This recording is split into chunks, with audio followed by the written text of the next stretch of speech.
내가 돈을 내면서 넷플릭스를 구독하는 이유는 뭐냐면 공중파에서는 못 보는 자극적인 것들을 보기 위해서거든. 이제 넷플릭스 추천을 하려고 제가 이제 재밌게 봤던 걸 리스트를 좀 꼽아봤는데 이게 생각보다 제 취향이 굉장히 특이 취향이네요. 모아놓고 보니까 저처럼 좀 소름 돋는 찝찝한 이야기 좋아하시는 분들은 좋아하실 만한 그런 추천일 것 같습니다. 첫 번째 추천작은 바로 그녀의 이름은 난노. 뒤집어지게 재밌는 드라마예요. 그 난노라는 애가 이렇게 돌아다니면서 학교를 전학 다니면서 학교에서 일어나는 문제들에 대해서 이제 참교육을 하는 겁니다. 학교 폭력이나 뭐 선생님이 학생을 성추행한다거나 학생들끼리 질투를 해가지고 친구 사이에 못할 짓을 한다거나 그런 것들을 이제 참교육을 하고 되갚아주는데 그게 좀 귀여운 수준을 넘어서서 약간 무섭습니다. 유혈이 난자한 참교육을 해요. 학교에서 이래도 된다고 하는 정도의 일을 이 난누라는 친구가 버려버립니다. 너 잘못했어 안 했어? 딱콩! 이 정도의 참교육이 아니야. 예를 하나 들려드릴게요. 시즌2 1화 이야기인데 학교에 어떤 남자애가 있어서 그 남자애는 얼굴도 약간 반반하고 운동도 잘하고 공부도 잘해가지고 학교에서는 약간 우등생 엄친아 이미지야. 이 친구가 알고 보니까 뒤에서 자기를 좋아하는 여자애들 다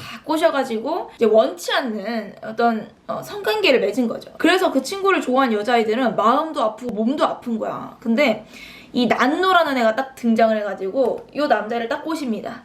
딱 꼬셔요. 그리고 나서 어떻게 됐냐? 그 남자애가 임신을 합니다. 예.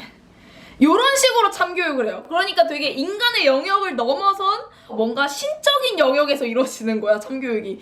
과학적으로는 전혀 이해가 되지 않는 방향으로 그런 상상력이 굉장히 돋보이고 재밌는 작품이다 라고 여러분들한테 설명을 드릴 수가 있을 것 같아요. 이런 스토리적인 것뿐만 아니라 드라마 자체가 굉장히 연출이 잘 돼 있는 드라마입니다. 일본어가 사투리가 좀 심하다 이랬는데 태국 드라마였어. 이 작품에 약간 장벽이라고 할 게 있는데 주인공이 난노가 연기를 살짝 못하십니다. 연기를 살짝 못하. 솔직히 말할게. 연기를 살짝 못하셔. 근데 외모로 그 어색함을 상쇄시킨다. 외모가 너무 그 역할과 찰떡이기 때문에 약간 연기가 어색해도 봐줄만 하다. 그리고 이 캐릭터가 굉장히 특이한 게 뭐냐면 중간에 삐를 타면요 춤을 춰요.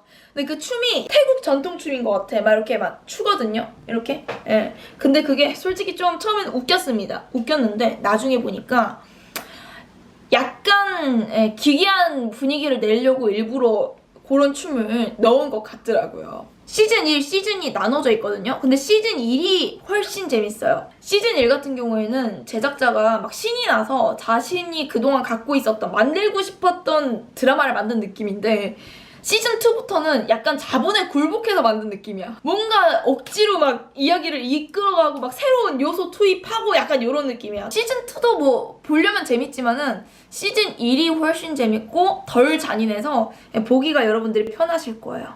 1화부터 끝화까지 전체가 막 이어진 게 아니라 옴니버스식이라서 여러분들이 원하는 것만 좀 골라서 보셔도 되는데 어느 정도 난노의 캐릭터에 대해서 조금 이해를 하려면 1화부터 보시는 거를 추천을 드립니다. 다음 작품으로 제가 추천을 해드릴 거는 산타클라리타 다이어트라고 산타클라리타 다이어트. 예. 이거를 추천드리는 이유는 하나야. 여러분들이 어디서도 보지 못했던 작품일 거야. 고어물이에요, 고어물. 좀비가 나와서 사람을 먹기 때문에 장기 나오고 피 나오고 해서 약간 고어해요. 근데 거기에 코믹이랑 귀여움을 섞었어. 코믹이랑 귀여움을 섞어서 좀비물을 만든다? 여러분들 이거 본 적 있어요? 네이버 웹툰 중에 좀비딸이랑 결이 비슷하다고 여러분들이 보시면 될 것 같아. 근데 이제 좀비딸은 웹툰이다 보니까는 이제 덜 잔인하지만은 이 산타클라리타 다이어트는 약간 실사니까 여러분들이 보기가 조금 힘드실 수도 있어요. 근데 일단 조합이 개 신선하잖아. 요것들이 내가 넷플릭스에서 보고 싶었던 바로 그런 콘텐츠.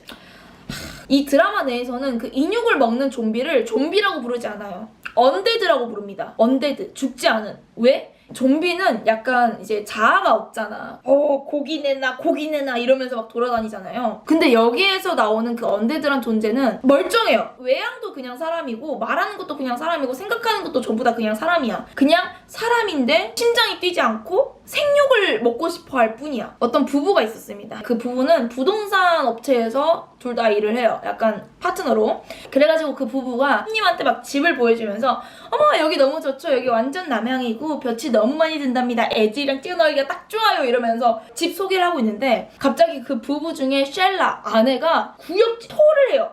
이렇게 토를 하는데 토 양이 어마어마해. 진짜 그냥 이거는 무슨 꼬북인가 싶을 정도로 토를 하는데 손님들도 이렇게 놀라고 남편도 이렇게 놀라고 토를 한 애도 놀라. 그런데 그 토를 하고 나서부터 이 친구가 이상하게 심장박동이 뛰지가 않아. 이런 케이크 같은 음식, 굉장히 맛있어 보이는 음식이 땡기지가 않고 생육을 먹고 싶어해. 조리가 안 된 소고기, 돼지고기 이런 걸 먹고 싶어해. 그때부터 깨달은 거죠. 아, 나 좀비가 됐구나.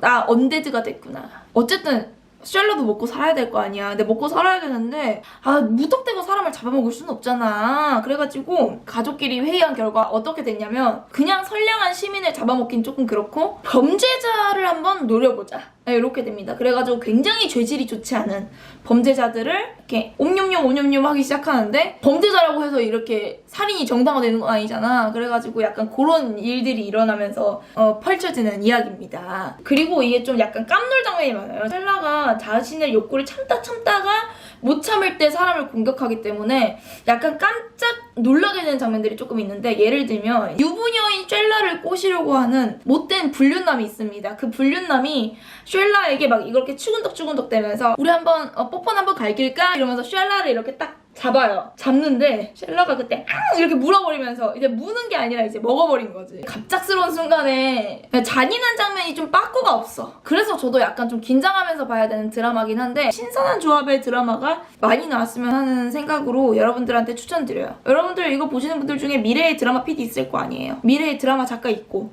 그러니까 요런 조합 한번 생각해 보시라고. 좀 넷플릭스한테 기능을 하나 추천을 해도 될까요? 잔인한 걸 보고 싶어 하는데 잘 보지는 못하는 나 같은 사람을 위해서 약간 미세한 모자이크 처리 기능이 있었으면 좋겠어요. 설정할 수 있는 거지. 모자이크를 끌 수가 있고 켤 수가 있고, 이제 모자이크 모드를 온 하면은 약간 뜬금없는 고어한 장면, 유혈이 낭자한 장면에 모자이크를 살짝 이렇게 처리를 해주는 거지. 그러면 저 같은 사람은 얼마나 편하게 콘텐츠에 이입을 할 수가 있겠어요. 이제 세상에는 쫄보가 많거든요. 저 같은 그런 시청자들을 잡으려면 한번 넷플릭스가 시도를 해봐도 좋지 않을까라는 생각을 전하면서, 여기에 미래의 넷플릭스 들어갈 사람 있을 수도 있어. 이 영상 본 사람 중에. 그거 한번 나중에 아이디어 내보세요. 회의할 때 아이디어를 내가지고 쓰셔도 괜찮습니다. 레퍼런스만 그냥 민지 채널 이렇게 달아주시면 괜찮아요.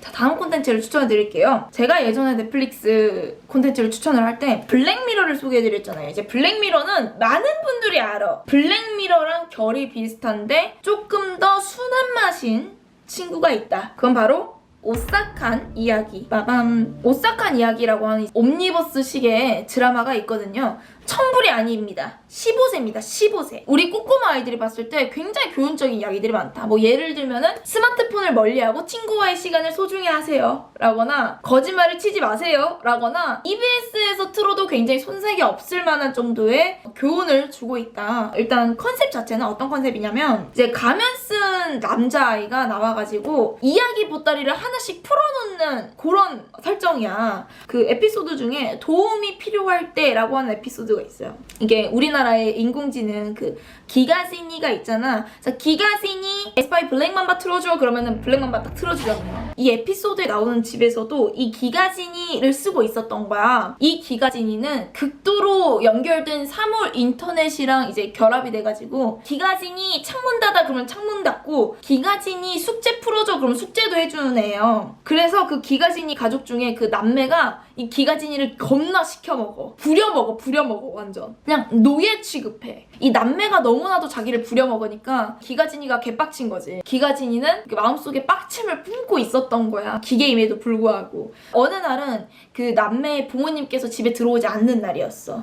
그래서 이 기가지니가 반란을 꿈꿉니다. 남매한테 우리 게임을 시작하지 라고 하면서 막 문제를 내. 근데 문제를 내는데 남매들이 못 맞춰 그걸. 못 맞히면 벌칙이 뭔지 알아? 최애 플레이리스트 지워버리기, 사진 지워버리기 막 이런 거야. 되게 귀여워 벌칙이. 그 뒤에 또 반전이 있습니다. 그게 진짜 골 때려. 보고 싶으신 분들은 그걸 켜가지고 여러분들이 확인을 하시면 될 것 같고요. 어른들이 좋아할 만한 그런 소름 돋는 이야기와 반전이 많아가지고 여러분들이 아마 킬링타임으로 보기에 굉장히 좋으실 거예요. 제 콘텐츠 추천은 여기서 끝입니다. 여러분들도 재밌는 거 있으면 한번 영업을 부탁드릴게요. 제가 요즘 볼 게 없어요. 볼 게.